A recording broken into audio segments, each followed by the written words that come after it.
ఇంట్లో కూడా ముగ్గురు ఉంటేనే జగన్నాథుడికి ఆనందము కలుగుతుంది. జగన్నాథుడి బలభద్రుడు సుభద్రల రథయాత్రలో పాల్గొని ఎగరడము కాదు.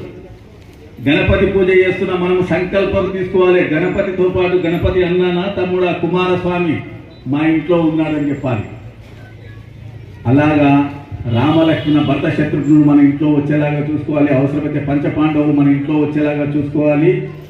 కనీసం జగన్నాథ బలభద్ర సుభద్రలన్న మన ఇంట్లో వచ్చేలాగా చూసుకుంటే రాబోయే రోజుల్లో ప్రశాంతంగా గణపతి ఉత్సవాలు చేసుకోవడానికి అవకాశం ఉంటుంది. కాబట్టి పూజ్య స్వామీజీలందరూ కూడా రామ జన్మభూమిలో అసాధ్యం అనుకున్న రామ జన్మభూమిలో రామ మందిరాన్ని నిర్మాణం చేశాము.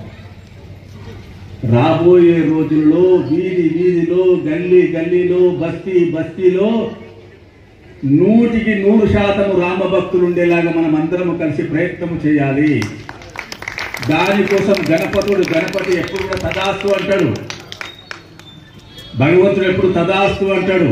కాబట్టి దృఢమైనటువంటి సంకల్పం మనందరి హృదయాలలో కలగాలని చెప్పేసి కోరుకుంటూ ఈ అవకాశం ఇచ్చిన నిర్వాహకులకు ధన్యవాదాలు తెలుపుకుంటూ గణపతి మహారాజకి భారత్ మాతాకి అయోధ్యాపతి శ్రీరామచంద్ర భగవానికి పవన సుత హనుమానికి